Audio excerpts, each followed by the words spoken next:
Welcome to Daily Game Design. My goal for today is pretty simple. I just need to make sure that I have a playable ADRA HQ, and then translate, um, translate the game into a print and play version. So I'm gonna be pretty much, I think, using Dexterous to make some to lay out some print and play sheets. I would love to send the game over to ADRA so that they can print it and play it, start getting playtesting done. That also means drafting some rules, or at least having Gemini draft, making sure that Gemini has the most up-to-date version of the rules, and then I'll send those over as well. I had a fun little update from an acquaintance who said, I think I mainly went to university with her brother. She said, "Yo, dude, they mentioned your ADRA card game in our meeting today." So that's very cute, very fun, very exciting. So I just know I need to get that thing done. Hopefully they can get some playtesting done before Christmas.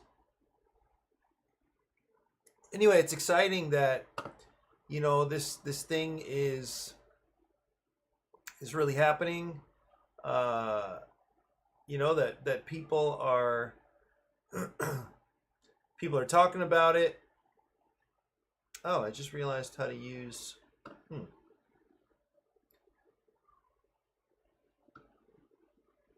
Yeah, how to place windows around.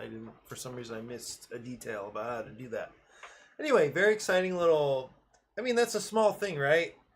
Cool, they mentioned it in a meeting, but that's movement, isn't it? That's attention, that's progress. So I feel really, that was cool. It was cool to wake up to that. Just added Ricky last night. Ricky's been coming to our Mondays. See, this is what I love. I love just I think he jumped into the TTO Tabletop Oahu Discord group. He said he was looking for people to play with. I mentioned we have Mondays, and so now I think he's come to 3 or 4 Mondays. Now I'm also seeing him over at Armchair. I saw him on Thursday night at Armchair.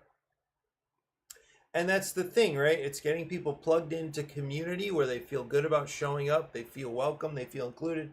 In fact, last night we did something for the very first time in 3.5 years. Very first time in 3.5 years.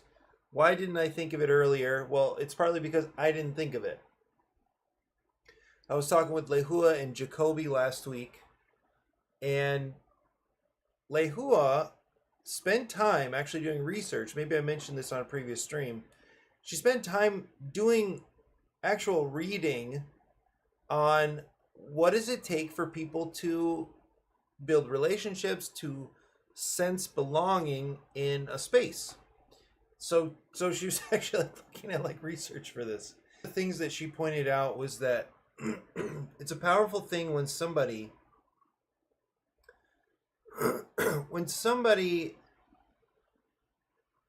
the way I would frame it, I don't remember exactly the language she used, but when somebody takes the floor in a space and is able to speak,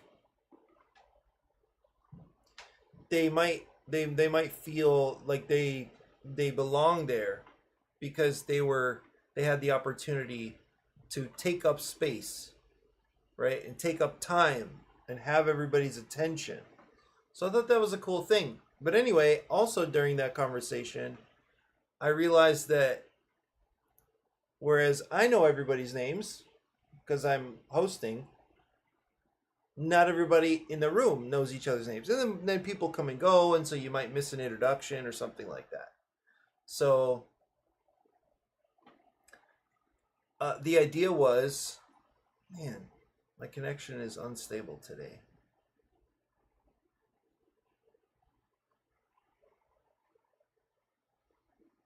I don't know what's happening. So the idea was to just at some point during the night, pause, have everybody introduce themselves, and then maybe, as part of that, do a little fun fact or something. So this time, what we did is everybody said their name and their preferred player color. And so it's just a fun little moment where, there might be a little surprise. Oh, somebody likes yellow? I never knew somebody preferred to play yellow. Or another thing I loved was, like, I think it was Tyler who said he likes purple, but he often plays with Purple Dave. And when Purple Dave plays, he always takes purple. And so essentially it's off limits for everybody else. And so it was cool to, like, bring in this kind of community reference and, the fun little dynamic there. And then he says yellow because, if he can't play purple with Purple Dave, then he'll play yellow.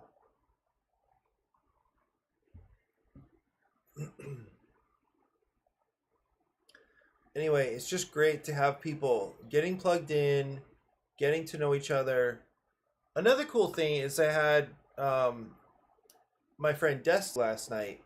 So Destiny has come a few times. I forget. I think she lives in Waikiki area. So it's a little bit of an investment to come out.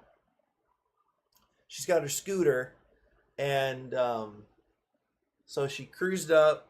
I actually drove my scooter yesterday too, which is great. And man, my connection is struggling again.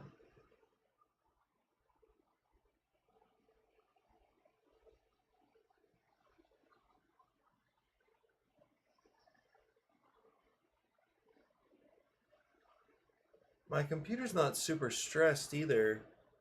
But here's what I really like. It's when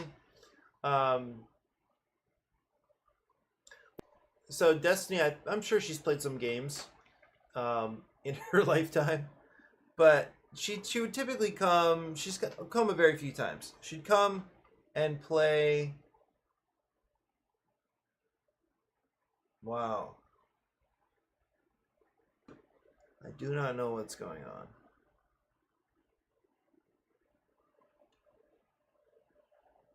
One thing I'm going to try is I'm going to turn off the other devices that are on my hotspot.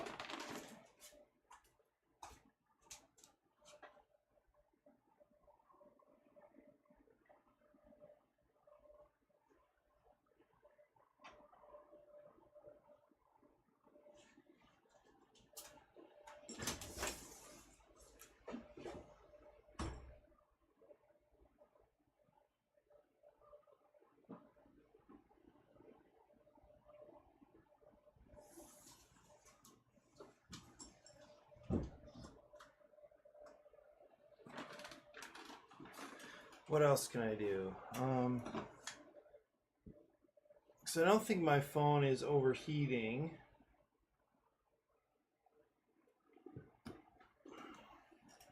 I don't know.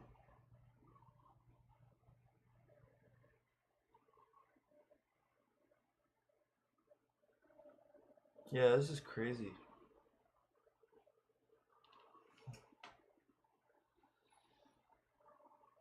My phone, my laptop, neither of those is overheating. So I don't know what's happening. Well, okay, so last week, Destiny came, was hanging out at the puzzle, spent a lot of time over there. We chatted for a while. I helped out a little bit. Later on in the evening, I invited her to play QE, and QE is a really interesting bidding game, an auction game. And so knowing her, she's got a kind of engineering background, and knowing that, I thought, well, maybe this kind of finance related game where you're doing you might be getting a sense that, it's a little mathy. So I thought, well, maybe that's interesting, and it's fairly social, and there's some cool surprises in that game. And it's also the onboarding is not really that difficult. Well, so, after a long day of work, a lot of people are not interested in more work. So, and I got that vibe from her, like really early. she said something like, as long as there's not like a lot of rules or whatever. And the game really does uh yeah, it's really not a massive investment to learn the game. Or at least know how it works. Maybe to do well, it's a little challenging, but anyway, so we played, had a really fun time. Like she engaged, she did some fun, surprising things. She was in it and having a nice time.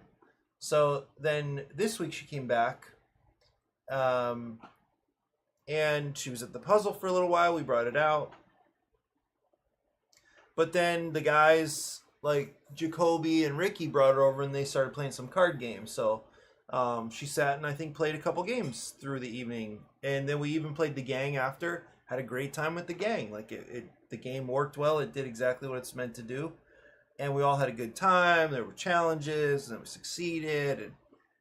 And and then at some point, cool, she got up, went and put a few puzzle pieces in. But that was really, really cool because the people that do the puzzle, I don't really know why they come.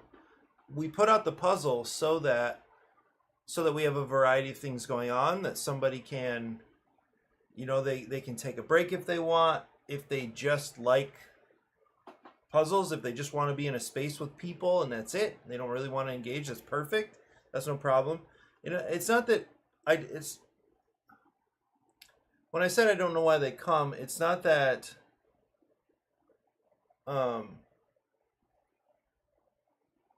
they should come and do other things. It's more like most of us are there for games. They'll come for puzzles, and I don't fully understand what the value is for them. If it's just be in the same space, just have something a little bit mindless to work on to decompress from the day, is that it? Is it because they're curious about games, but they kind of feel like, oh, I kind of want to check it out first? Like, I don't know what all the reasons are that somebody will come and just work on the puzzle. Whereas I know why gamers come. It's because they want to play games. And because they want to socialize. Right? But anyway, so it was just great. Like, it's great to see people being willing to try something new, to sit down, get to know people, laugh, have a great time. Like learning a new system, that's not easy. Yeah, and I can't guarantee that Destiny would like come back and then just like start getting committed to games. Like that doesn't need to be our goal, but that she felt comfortable. The guys brought her in, they drew her over to try some different games, and she sat and it seemed like there was a lot, but she was like kind of getting to know stuff. I just love that little process. Somebody getting comfortable in the community and trying new things. To me, that's beautiful. Did send an email. I was interested to show you guys this email yesterday because the conference office where we have our game nights, the conference is very generous to us. They let us use that space for free, and in fact, they help us with some of the snacks. That was just really, really, really great of them. So I sent something like a report to them yesterday, and so I was going to share that with you. First of all, we're at about 3.5 years of hosting. Frame it as a ministry, especially because I'm emailing the church leadership here. I think what we do is pretty special. I think it's unique, and I think I don't know many weekly ministries going on except for like church itself. I know that there are some groups that will do like some community service projects every week or every other week. So it's not like we're the only one that has something consistently week to week. But I think it's very unusual in our church to have a game night. In general, I think there are churches that probably don't do game nights. They might do a little something like this for the youth. But anyway, that we're basically, I don't know that we target young adults, but like that's who ends up that's the majority who comes, is like community young adults. So I think that's pretty cool. We do get 10 to 20 people consistently. Like last night we had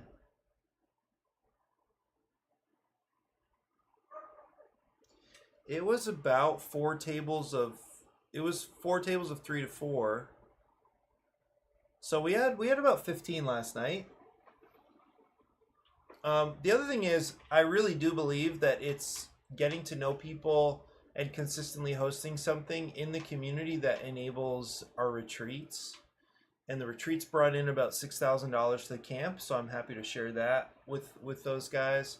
And then just in terms of expense, it's about $12 per week. So that's not nothing. So I do really appreciate their support. But I basically cut that expense in half last at a 6-month increment, and it was almost the same reimbursement amount. Okay, but anyway, it's cool to reflect on the year and see what sort of growth we've seen, what kind of stability we have. You know, it's just cool to think back through that time.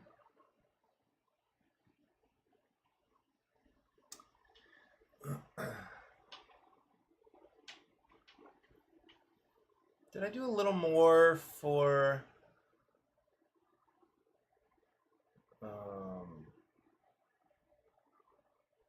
gift shop money track? This needs to be updated.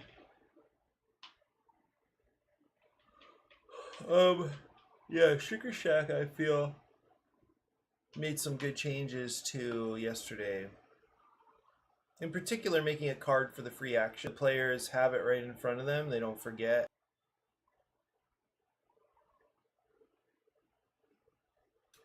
Yeah, I feel good about some of those updates.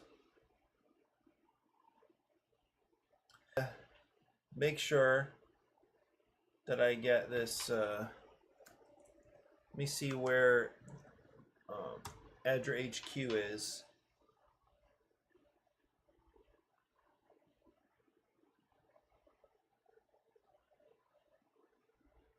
I realize my lighting is actually not good. I think that's happened since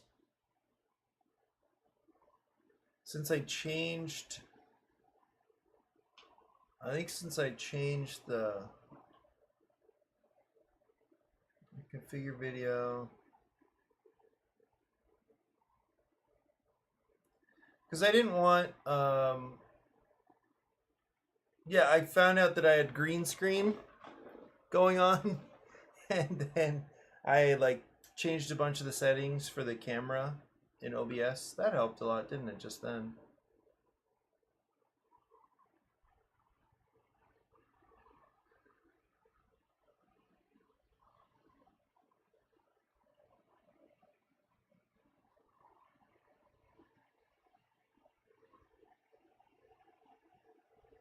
I think I'll be able to actually see the change.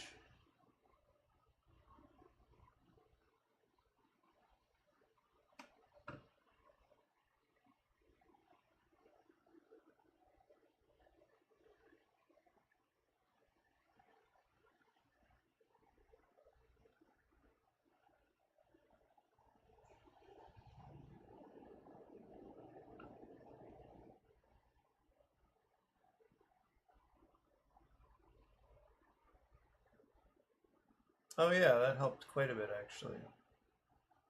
It's not helping my connection, unfortunately.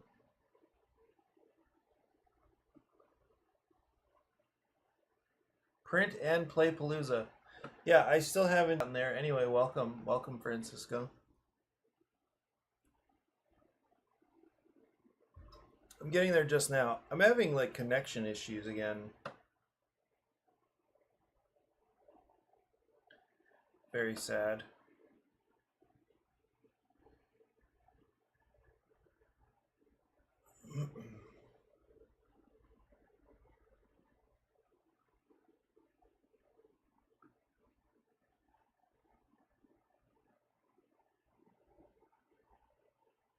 Yeah, it's wild. Like fluctuating wildly.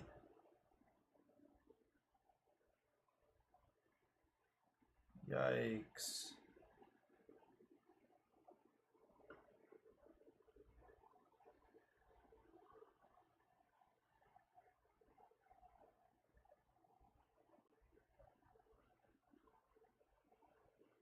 Okay, added the cards. Okay, perfect.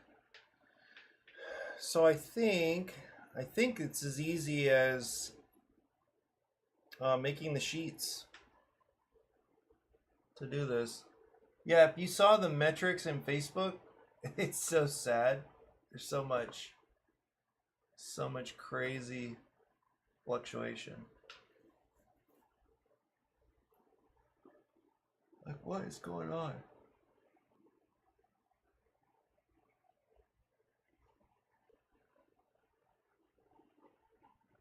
And the thing is, I have no way to diagnose it. I can't figure out. Um, I feel like it's not my hotspot. I feel like it's mostly. Um, I feel like it's just my connection, like my service, my data. I'm gonna try to take my phone case off, and see if that gives it maybe the oh maybe it is kind of heating up. Wow, I didn't know my case was so nicely attached to my phone. I mean, it's definitely warm.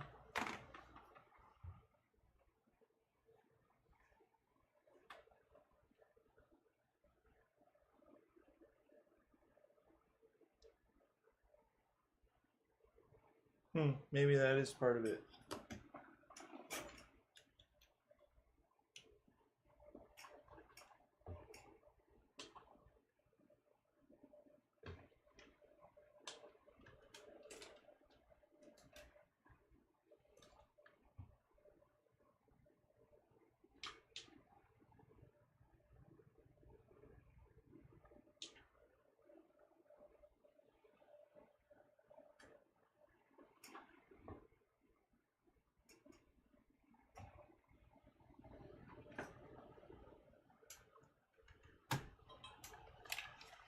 Oh, I think the battery's dead with this guy. Maybe that's what's going on there.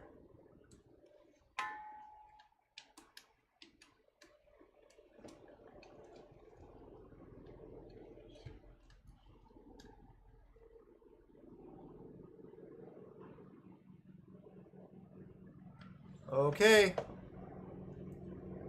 Hopefully you behave a little better. Okay, let's check page setup.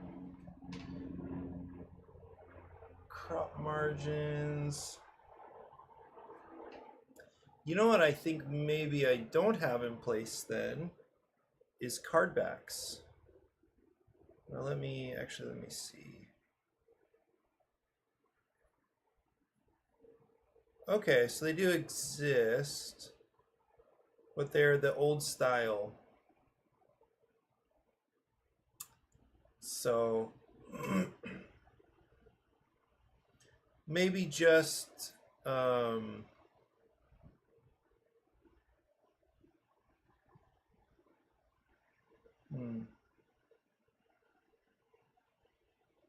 it looks like it's stable right now, the connection.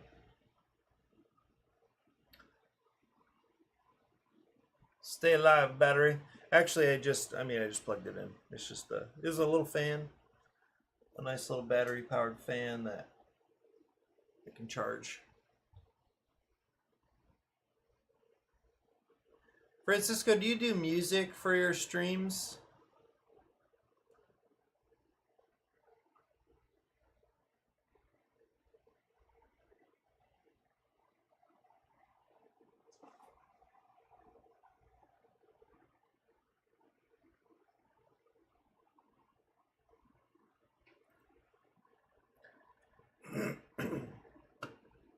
Okay, what I think I want to do here is, oh, excellent connection is what it says.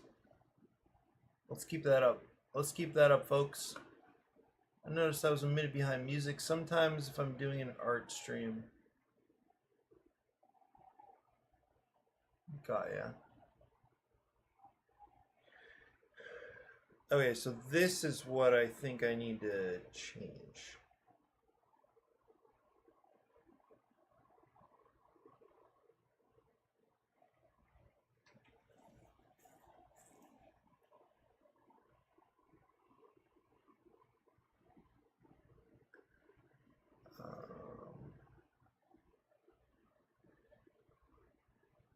So the card backs, where are those coming from?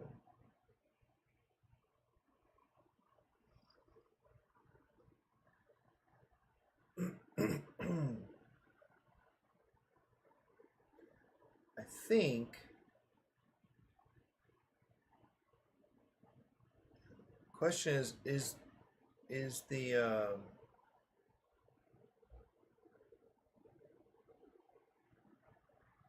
name is at the top. Type icon. Okay, so those are the icons. These are the cards. Okay, those are the challenges.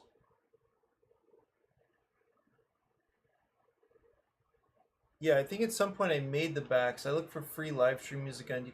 See, that's what I was curious about. Like, how do you know what's copyright free? Because I see that there is stuff that calls itself copyright free. Like, I would just like to have like lo-fi stuff going.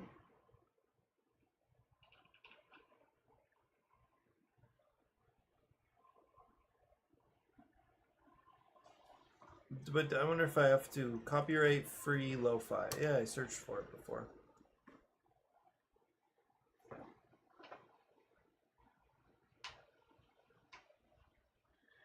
So it claims it, but the thing is, you know, like how it will the system will kind of scan it and then it will say that there are no issues. It feels like a risk to try to play something and then it's not actually copyright free or something. Maybe it says it, but that's not really how it works.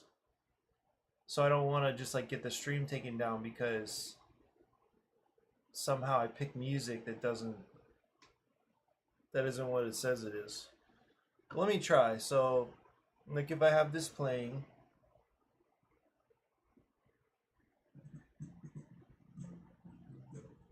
ads, not a big fan of playing ads for everybody.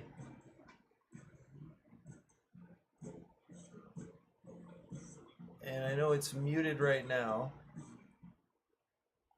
My husband used to ejaculate prematurely until this.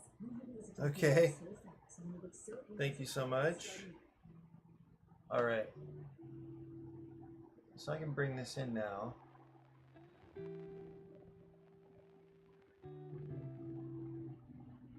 And oh, I remember what I did before.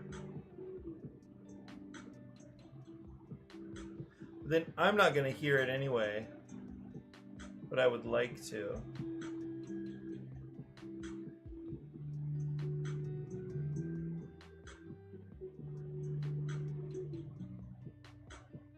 Those are the streaming.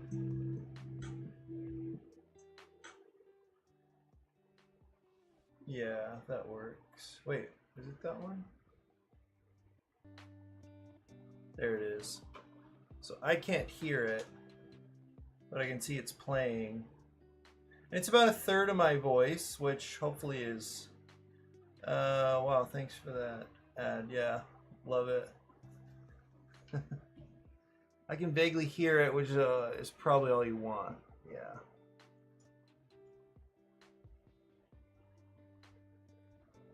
Yeah, it looks like... yeah, roughly a third of my speaking volume. I have used another music from that creator and didn't have any issues. Oh, nice.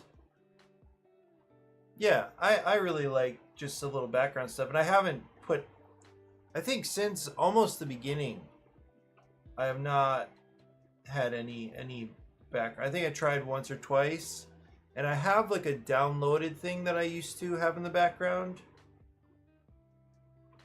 Partly because I was trying to reduce the resources I was using, I think. But anyway, speaking of resources, let me close a bunch of this stuff. So I was trying to figure out where the card backgrounds are coming, the card backs are coming from. Because I need to make, I guess I could make one of each.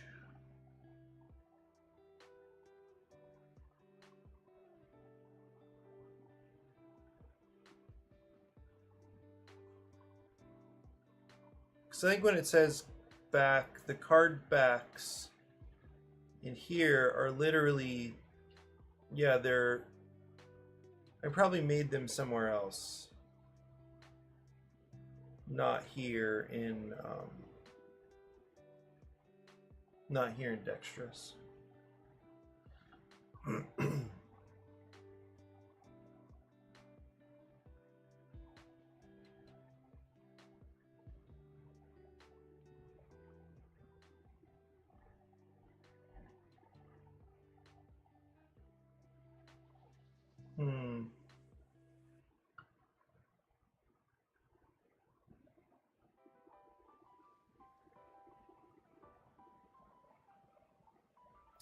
Okay, so I don't mind. I mean, I guess I should mind.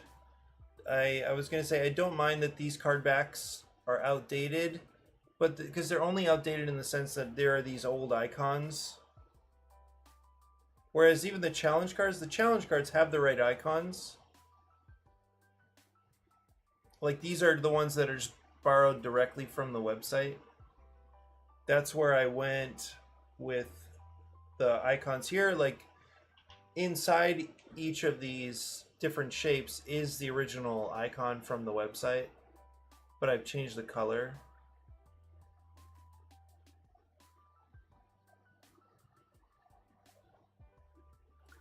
So it's not, I feel like it's not the end of the world to just have these different card backs. I mean, I can fix them, and maybe I'll spend a little time doing that just because I do have some time here. So then what I was going to do is just bring these in. Like, bring these in and shrink them down. What would be the best way to do this?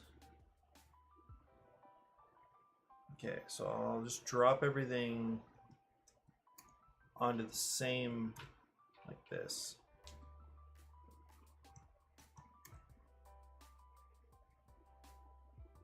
Not sure why that's hanging off like that.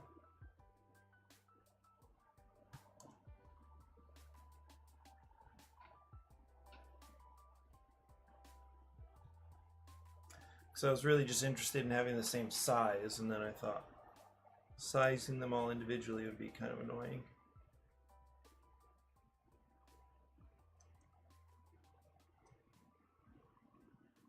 Nope.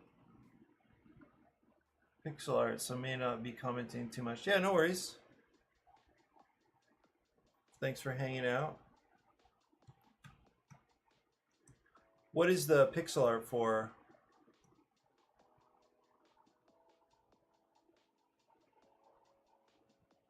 Oh, bummer.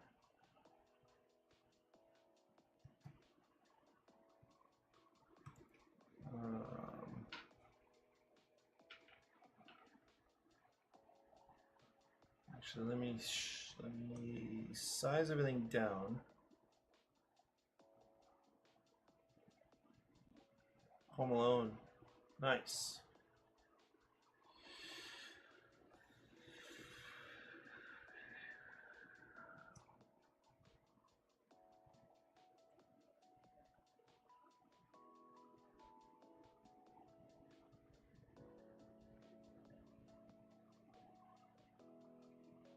Okay, so this worked. Yeah, that worked okay.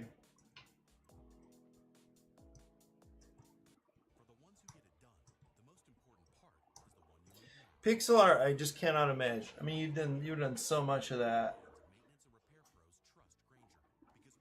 I'm of course mainly what I've seen is Junkyard Juggernauts, but pixel art just seems so nuts.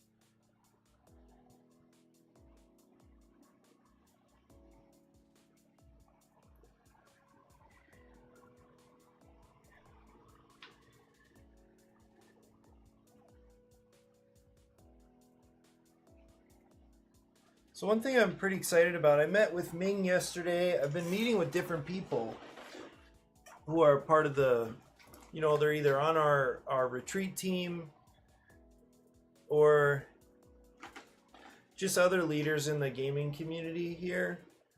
I just feel like we have some really cool ideas and momentum. So I'm just starting to like say it out loud more often that my intention is to start. Maybe I did build the cards individually.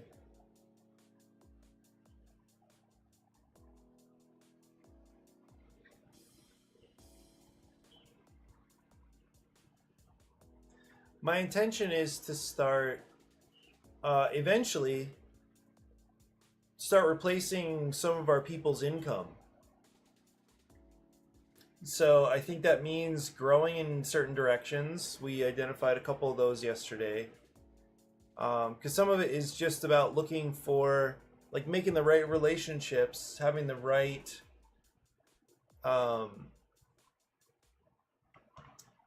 mission that plugs us into funding or revenue. So, and that's with intentions to serve people. So if we can articulate that vision there. Okay, disregard how dumb these symbols look. This is really all it's just about legibility at this point. So, I mean, I expect at some point that our graphic designers would make these look awesome. But this is just so that the game is played effortlessly. I mean, I wouldn't expect, I'm just using shapes that really stand out relative to each other.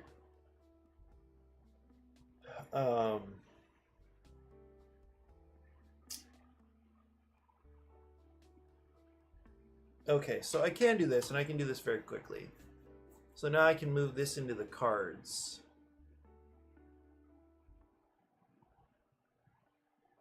The cards area here.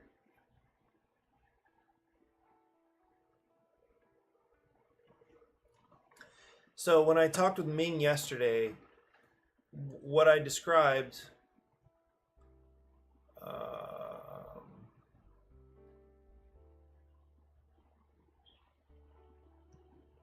I described a few things. One is eventually having and managing our own space. Now that is probably the furthest that's the furthest down the road, I would guess. We're talking about serious money to be able to do something like that, or I guess the right partner. So if we had somebody, that was part of our team that had the means to own, if we had a super stable partner, for instance, like if there was a coffee shop that we partnered with, somebody we know really well, who believed in what we do, and coffee shops, being places that typically close, shared workspace, one of those kinds of things. Coffee shops are really an interesting option because they usually close in the mid-afternoon.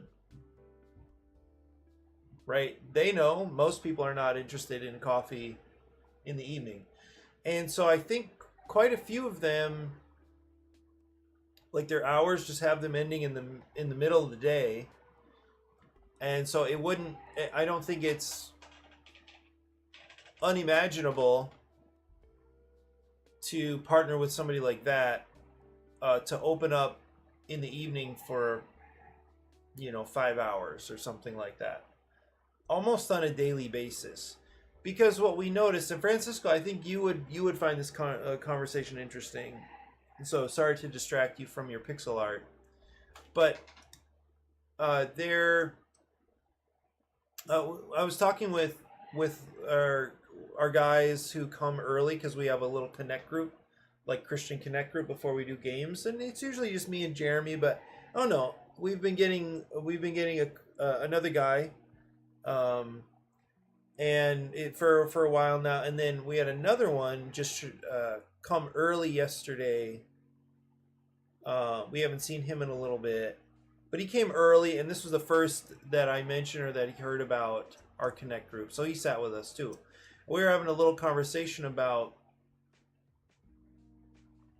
Did I need to do that? No. A conversation about what can we learn from what churches do well, and what could churches learn from what gaming community or how people manage gaming spaces, what they do well. So it wasn't like how to move personnel or how to get more people to be gamers or how to get more gamers to be Christians. It was more like how do these different groups operate, and how could we cross-pollinate in understanding how the systems work. So it was a really cool, I think it's a cool and productive conversation. And what do I need to do here? So one of the things that some of our gaming spaces have that our churches do not are just like daily availability. So if I know that I can go to a retail space, the gaming, a game store. I can go to a game store, and guaranteed, if I go to Armchair, I know there are going to be people there that I know who I have a good relationship with, that I enjoy being around. So I know if I'm lonely, that is a place I can go. And it's possible that there are some churches that have that. I don't know of any. But I think it is something that we're missing, that churches are missing, and that is just super regular availability. And this, of course, is it aligns with whatever a third space is. So a third space being a place that is not home and not work, but a place that you can go and just be social, just connect with people. So, of course, churches do that on a weekly basis. They provide a third space on a weekly basis, but during the week, they may have opportunities, like if you have like a Wednesday night prayer meeting or something like that. But like I don't know any churches that are open every night. That where it's possible you can go and find people every night. I don't know that they should have that opportunity. I mean, it's a staffing issue, 100%, and obviously game stores are motivated to draw people as often as possible into their space so that they can sell games, or rent out table space or whatever their model is. What's I gonna do?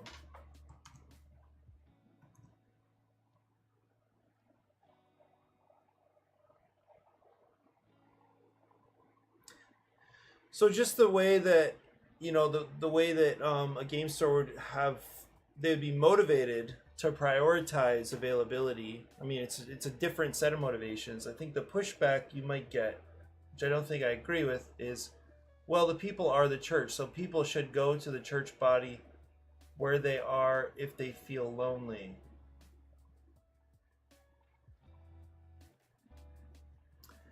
You mean they should be going to each other's homes, or they should be, willing to just go meet wherever, not go to the church, right? Not go to the church itself. Gotcha. Yeah, fair enough. Yeah, but the thing is, what churches tend to be rich in, like for example, like SDA churches, or like, I mean, because we have 30 churches around the islands or something like that. Churches are rich in real estate, and real estate is the main problem everywhere. Um, but in particular in Hawaii, real estate is insanely expensive. So I think there's something special about a church itself, the building. I mean, yeah, there's like, I think there's a kind of an odd culture or tradition around the church buildings that make certain spaces off limits. I wouldn't push back against that. But a lot of churches, of course, have like fellowship spaces, and those are just empty most of the time. So you have this, you have this uh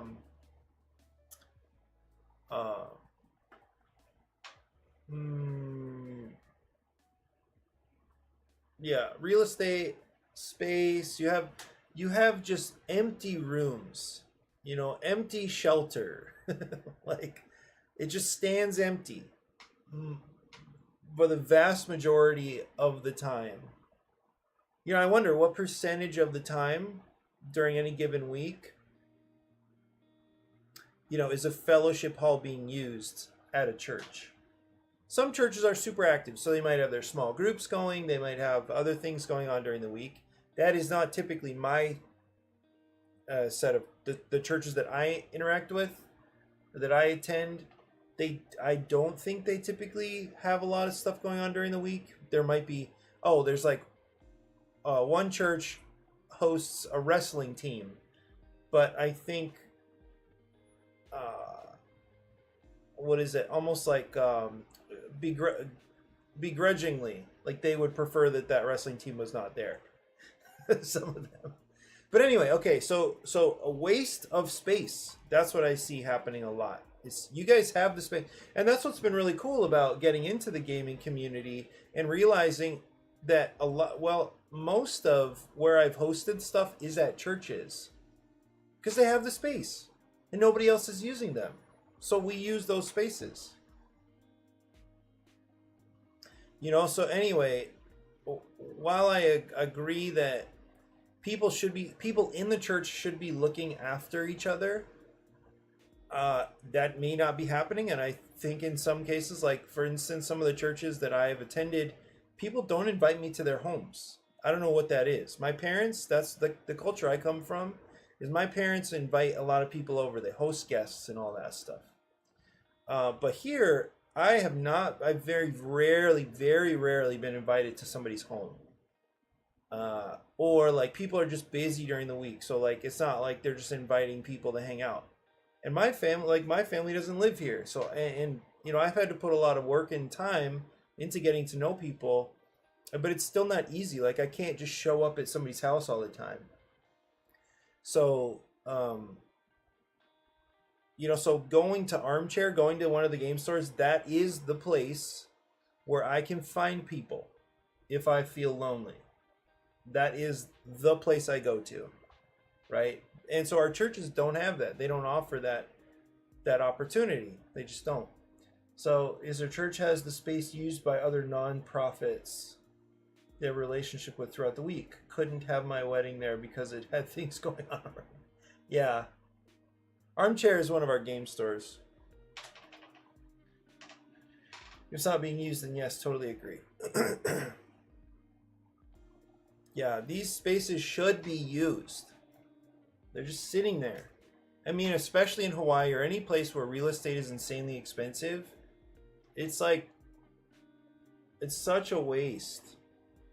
And I mean, it creates some awkward conflict too, because still people in our conservative church, they still don't really like what we do, or they're not comfortable with the fact that some of the games have themes that they might not like, or that, you know, are like spiritualist in nature, right? So there are games that have magic or something like that. There have been very rare cases where we may have asked a group to shut down a game because it's just way too dark for what we do.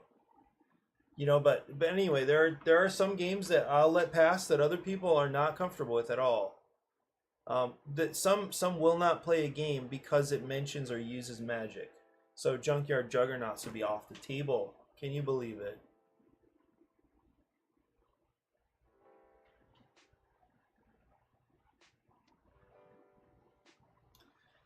Okay, what am I doing here? I wanted to get these card backs done, and that'll be kind of the last thing.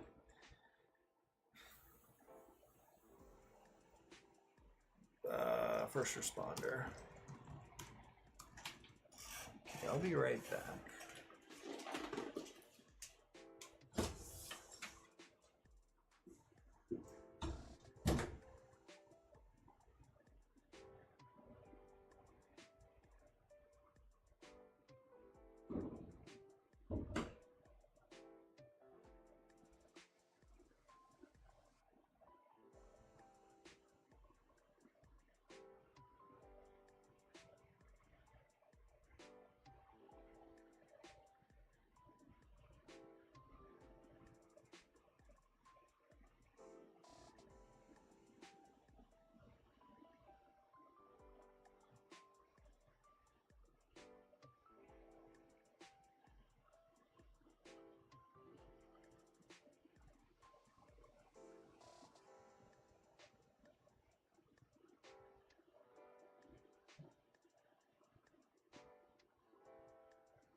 I would hope those same people would also be opposed to Narnia then, to be consistent, yeah.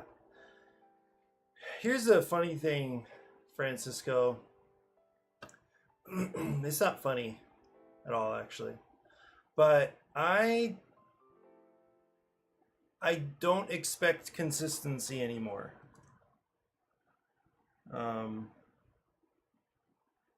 So yeah, I really don't expect people to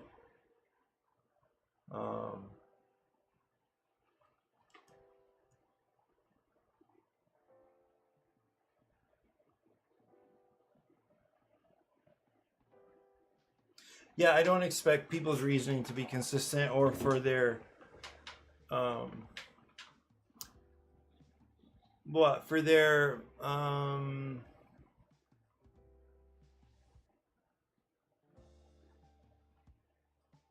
it's just too much energy to apply things consistently, to reason through everything in such a way that you can end up being perfectly consistent.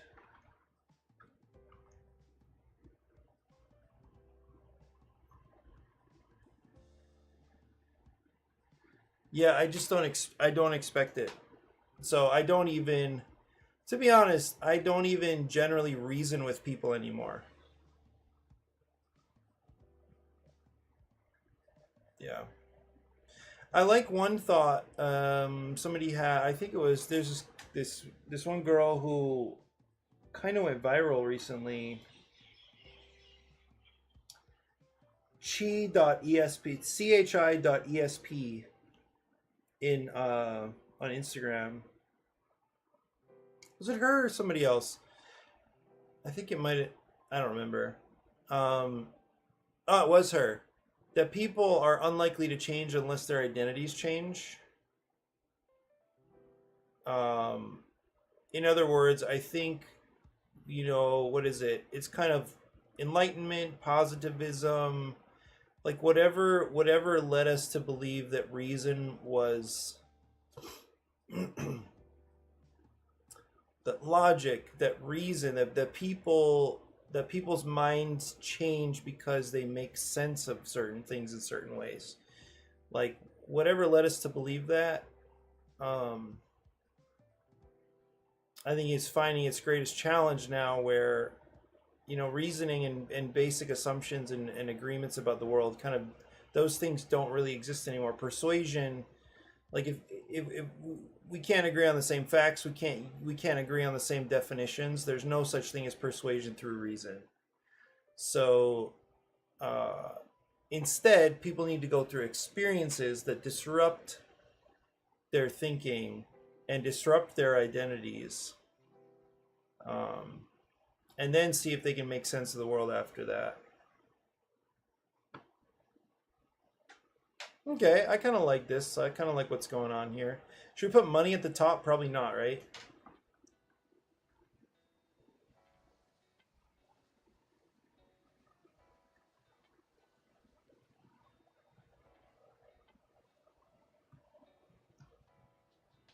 Actually, why did I do that?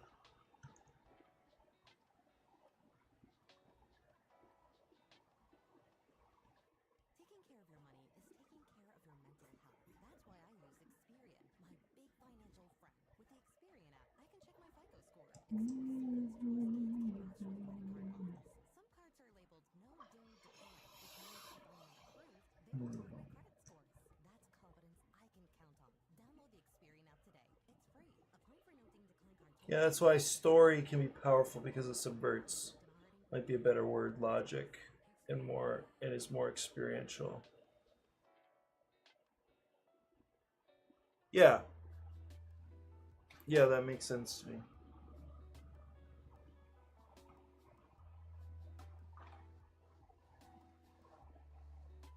Oh wait, this should be doctor.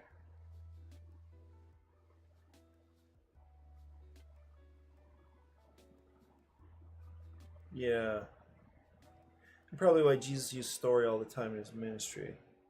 Um, yeah, I also think what I found by using parables. In fact, I there was a very memorable situation when I was organizing events for my undergrad university. What I did, this was so goofy. Um, what I did was plan what we call our Joker release party. Joker is basically the what would that what is that? Like the it's kind of a yearbook for the start of the year. So you see people's faces, you see their emails or whatever we had at that time, maybe even like the number to their dorm room. That seems crazy to me, but maybe that was true. And so there, we would usually plan a big event at the start of the school year for people to come meet each other and then pick up their Joker, the Joker that was the thing it was called, that book. Facebook before Facebook existed. This should be Doctor actually. So normally it was a very lighthearted time. It might be like carnival like, or It might be just some big party where there's um, activities and games and things. So what I did with my team, because we planned these, I was the social vice president of the school at that time. And so my responsibility was to plan things like the Joker release party, or like the Valentine's banquet, or our Christmas event, whatever, a parade and stuff like that. So I was planning these things with our little team, and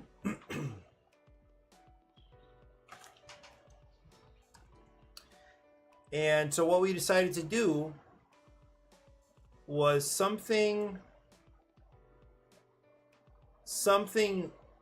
pretty much with like a humanitarian theme. And what we did was like set up all these like disaster scenarios in the gym and around the gym. So it's a 3. So like you walk in and it's like this war scene, and there's smoke, and there are these tents. It's the lights are dark, and you can hear some background noise and sounds of like a war zone somewhere in Central Africa. And then you walk through that and you would hear these stories, and then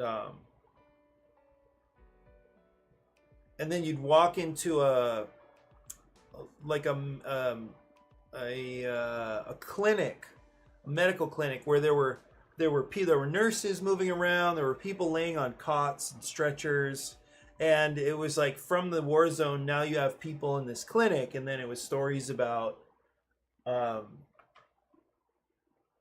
that type of setting, and the kind of struggles people have with health issues. And then from there you walked into the main part of the gym, where we had pretty much what you would see if like a tornado had come through. So we brought in all this stuff. We brought in like tree limbs and part of a broken plane and telephone poles and fencing, and we just laid it all out. And so people were like walking through, and they were seeing statistics about deaths from natural disasters. It was like very, very intense. The last thing that they saw in the gym is they went up to the stage, and they walked past where we had these like stacks of grain. I think it was rice, bags of rice. And there were individuals standing on the bags of rice. These were stacked, I don't know, 5 or 6 high or something like that. Anyway, they were up on a platform on the stage, and people were walking by, and they had these signs like X number of children die per year of starvation. Like, it was really intense. And then there was this audio going, and there's some music, and on these different cues, the people would like fall back onto like a mattress or like a foam, what we used for gymnastics, these foam pits. And so they would just like fall off and disappear, like symbolizing the kids dying from hunger. It was very intense. I swear this is all going somewhere. So, oops. And then outside, where's the layers? Then outside, there were a couple of games. Like you could build this like shelter thing out of cardboard. And anyway, so we had some more interactive stuff. And then at the very, very end, I bet this is going somewhere intense. Very cute. And then at the very, very end, we had these humanitarian organizations, whether they were local or international. We had them set up with booths and stuff. People could sign up. People could sign up to go help something in Chattanooga. Maybe it was a soup kitchen or something like that. Okay, well, I swear this is going somewhere.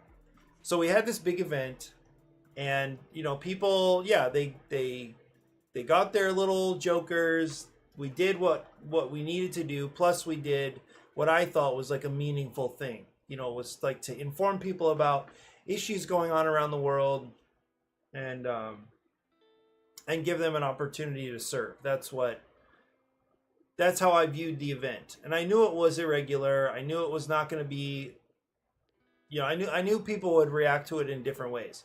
Well, this one guy wrote an article, our student, like our school newspaper, and said that, you know what? I just remembered who it is. And it is this really interesting, intense personality that, wow. I kind of want to see if he remembers this. So he wrote in a letter to the editor for our school, in our school newspaper. And he said something like, all we wanted was his name Francisco. It was not. I think it was James. What he said was, all we want was a nice time where we get some pizza and The holidays are here, full of joy, family, friends, and yes, it's like pizza and a way to get to know people and stuff. And so it was really just his thing was like, why have this like big intense event when it's really just supposed to be a light thing where people just hang out and have a nice time. And so what I did to respond was I wrote a parable. You want a pizza? Sounds like something I would say. It might have been you, Francisco. I'm not sure. It could have been. But his thought was, yeah, just like, why did you do this to people? He just, it was just meant to be a way to have a light start to the school year. And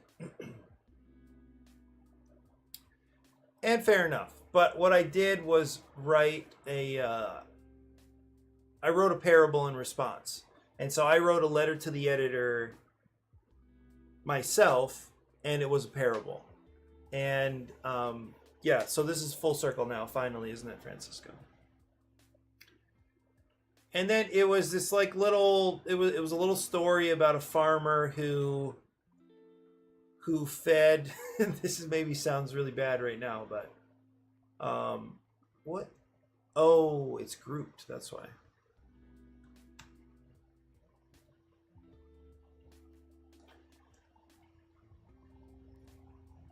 Yeah, this is actually going to sound really bad.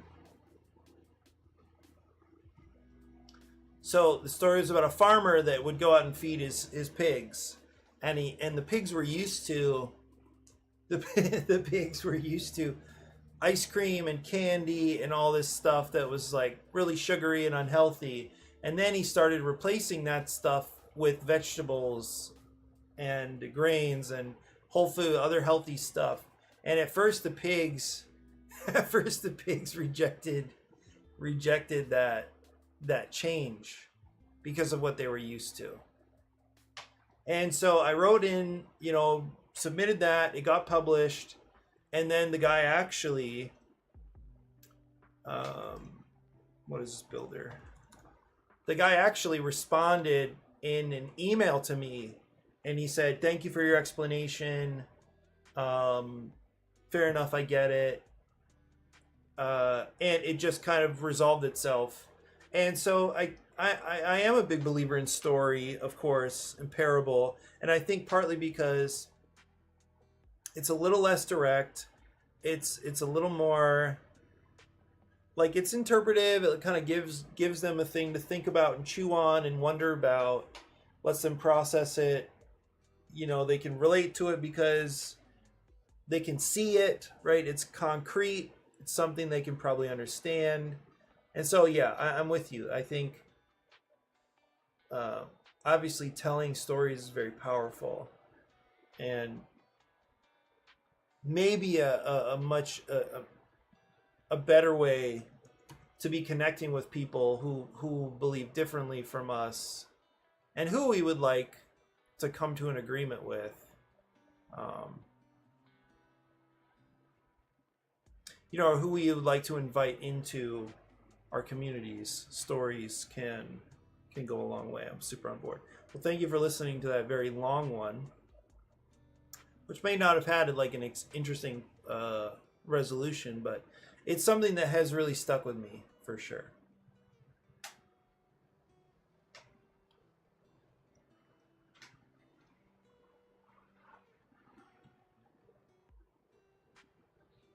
So I'm about done here. All I'm doing is working on these card backs, and I'm gonna export, and then I'm gonna export and drop into Dexterous, and then once, yeah, because I'm at an hour and 10 minutes here. Ooh. Is that? I'll make it bold.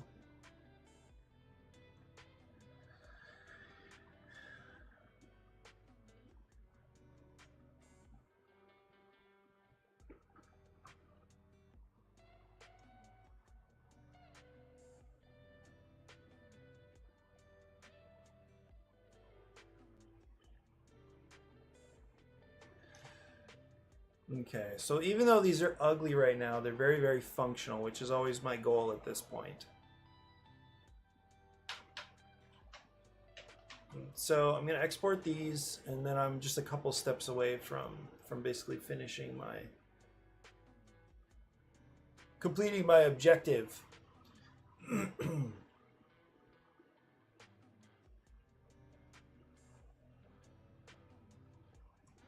I feel like you're more of an Illustrator guy or something like that, right? Are you in Photoshop and Illustrator all the time?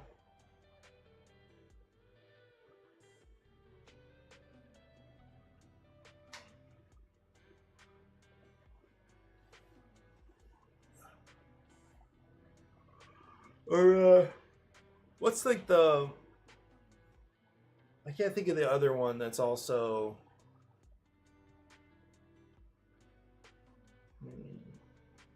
yeah, the other Adobe product, that Affinity. Yeah. Okay. I have Affinity. I downloaded it. I installed it, but I don't work on anything where it really needs to be professional looking in terms of graphic design, and I don't have those skills at this point anyway.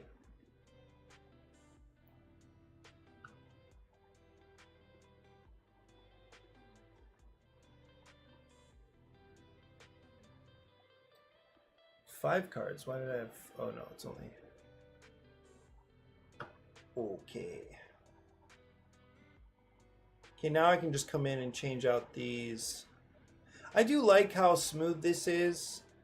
Like I'll go in and just change the images in ADRA HQ, because what are these called?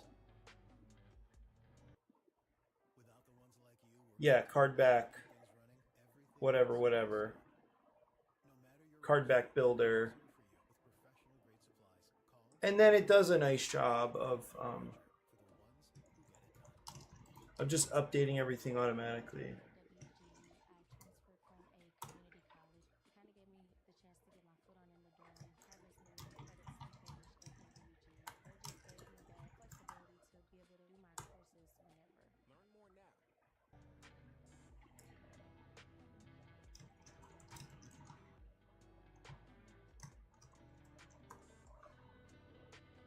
Yeah, because it'll overwrite the images, and then just update all the cards. I was really happy to see that it actually. Hey Seth. By the way, Seth, I realized, because I think I was actually this is funny. With your stream yesterday, I was in there. I was kind of like, I was messaging a little bit, and then I can't remember. I think I took a nap before. Yeah, I think actually, never mind. It was before. I was gonna say I don't. Maybe I fell asleep to your voice, but maybe not. I don't think so actually.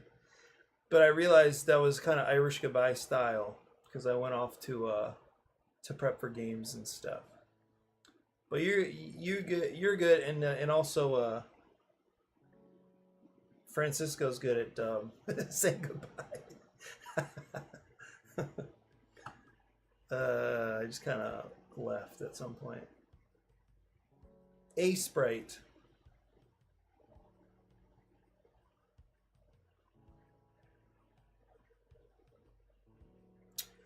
So, Francisco, you actually might be somewhat interested in what Seth is working on. Maybe you've seen it.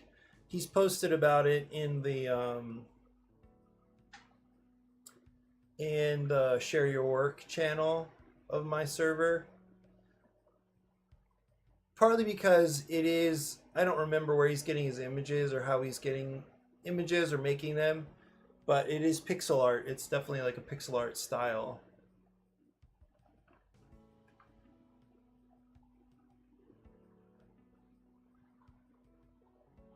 Okay, now I think these are ready to upload.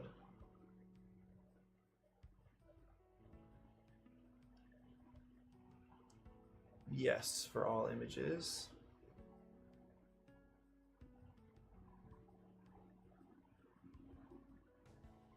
Okay, now let's go see what the project looks like.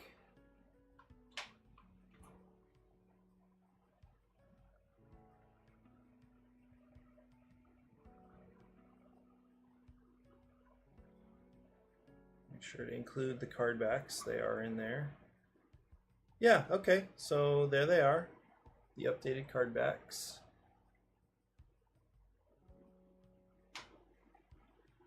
Yeah, let me open. So I haven't seen the map stuff yet.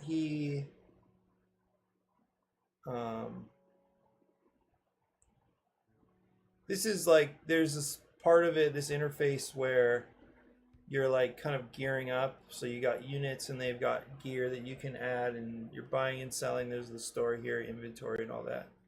So, like, let me get one of those, I don't know, planes. So I can buy that and then drop it in here.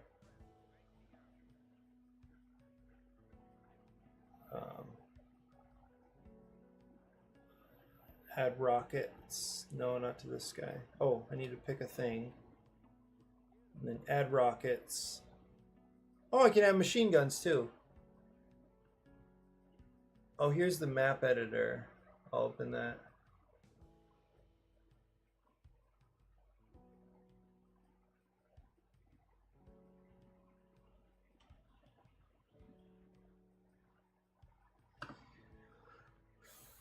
This is my first time seeing the map editor, or I mean being able to use it.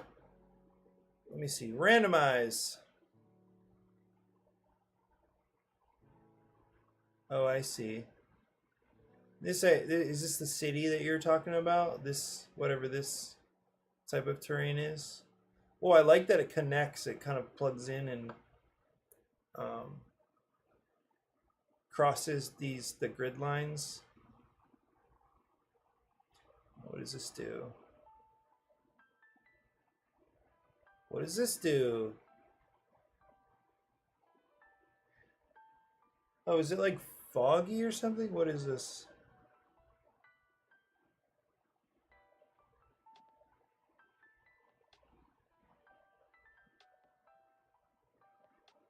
Yeah, I don't know what. It seems like cloudy.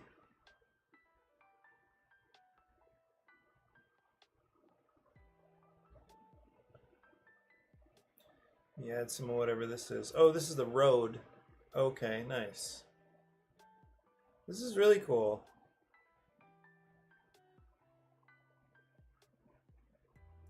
I don't know what that's supposed to be.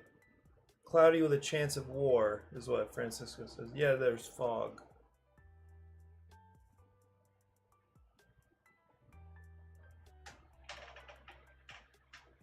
We've got the water here. I like the little beaches. Vehicle fighting positions. Oh, that's what these are?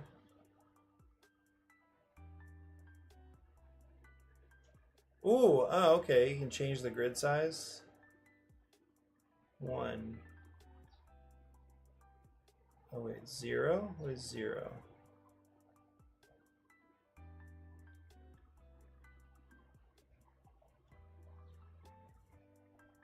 1. Oh, it lightens it a little bit. Okay, and then what are these?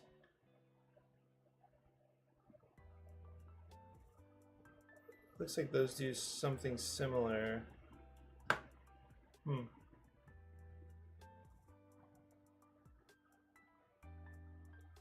I don't see what this does yet. Size. What does the size do? Anyway, cool. Nice work. Elevations. Okay. Anyway, that's cool.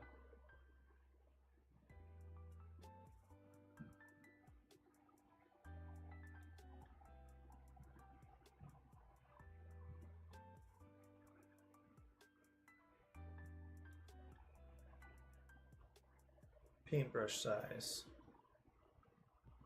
Oh, yeah.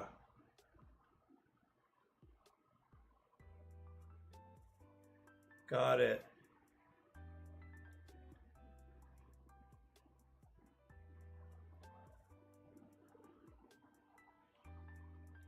Okay, 1 and 2 are the same. Oh, it's a 1x2. And this is a 1x3. Oh, so yeah, so they're not the same. I don't know why I thought they were the same. Oh, okay, cool. Yeah, I gotcha. So 1 is like 1 square. What is 2? 2 is 1 square. What's 3? There's a 3x3.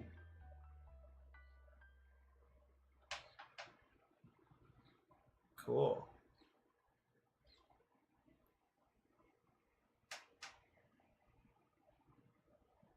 Gotcha. Nice. Well, I'm gonna finish this. I'm gonna finish this print and play file, and then eat something because I'm feeling it.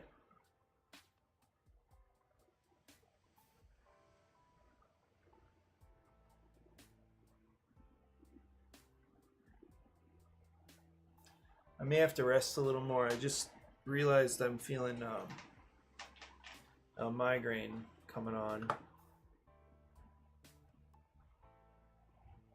So let me just finish this quickly. I don't. You know what's weird is with these new. No, they're not new, but this type of migraine I get, it has the um like the visual aura. I don't know what it is, but there's something. Yeah, thanks. There's something that goes on. Um, Almost like in the visual. What is that? Like if there's some kind of like extra tension, like at the base of my skull, kind of close to the ocular nerve, or it somehow affects the ocular nerve, then what'll happen is I'll get these aura. So like my vision kind of changes a little bit, and like I can't see. I'll get some kind of blind spots, and I'll see like these bright rainbows. And that's how I know it's coming is I start seeing like my vision change. And then what'll happen, this is crazy, I didn't expect to describe something like this today, but then what'll happen is like some of my hand, like I'll actually feel a numbness creep into my hand, and then eventually it'll go away. But it starts like kind of small, and then it gets more of my hand gets numb, and then that resolves, and then I'll usually just have a pretty bad headache or something that is really nice to. I mean, I usually get headaches, but those are worse. And I can usually kind of sleep them off. I used to just disengage and try to sleep right away. But now I can kind of, like, it's weird because the pain is different now. I don't get the numbness though. Oh yeah, yeah, I get visual migraine. Yes, the blind spots and flickery. Yeah, totally. The visual migraines. My friend who's an optometrist, I think, or ophthalmologist, I don't remember. But yeah, it's weird. The aura, the visual aura, is very weird. Don't get the numbness though. Yeah, well, that's good.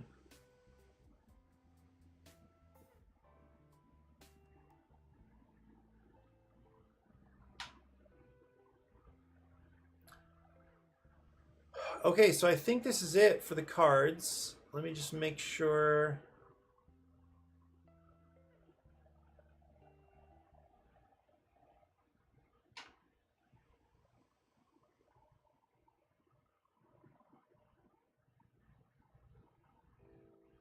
I think that's everything.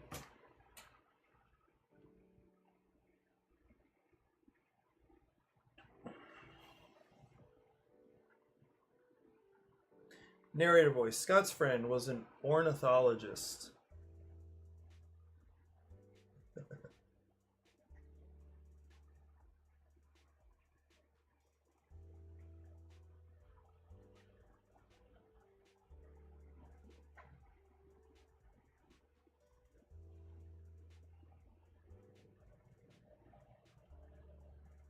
That'd be a kind of fun random connection. What is going on there? Okay. I think, yeah, none is good. I don't know what these card sizes are going to be. This is weird, actually.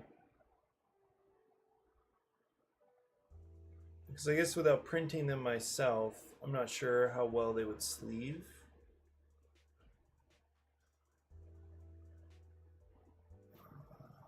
Sheet margins, none. Let me see what the margins were over here. Should I go down to none? That didn't change anything, actually. Yeah, okay. So this is it then. This is the final step. I'm just going to export this stuff.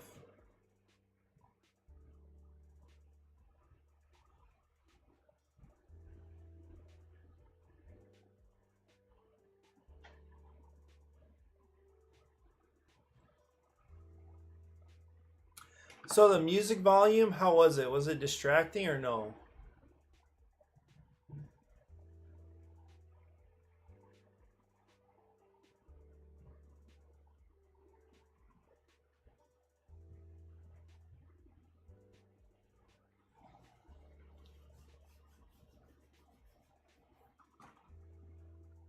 Is this good? I think this is...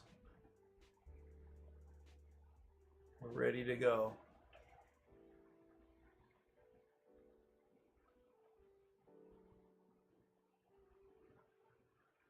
Not distracting. Probably could have been a bit louder. Oh, okay.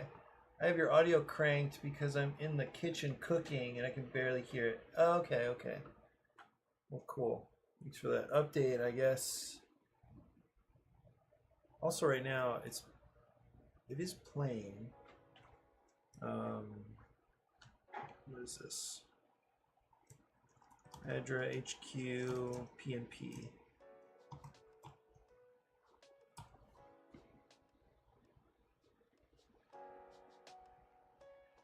So I wonder if like half volume would be better rather than like a third.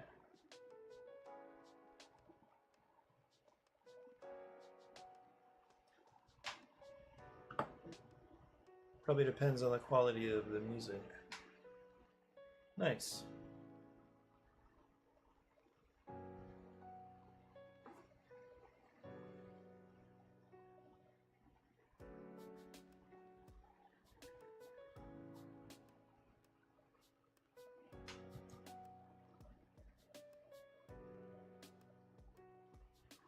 Okay, so I think that's it for me. I'm gonna send this print and play file over to Chavo, and hopefully they can print it out and play it at the office. But what I really need to do, I think I'm gonna do something similar to what I did yesterday, where I'll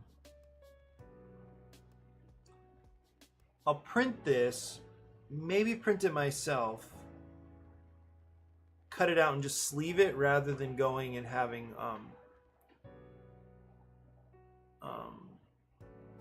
having the print shop do it. Because I think I printed 2 last time, although the card count is better. It's smaller now. The number is smaller. But it was like $100 to print out 2 copies. So I'd rather not do that. I could just print Put it on my own. Yeah, but that looks pretty good. Okay, thanks for joining, guys. Have a great day. Hope you're productive. Having a good time. I'll see you soon. Thanks for hanging out.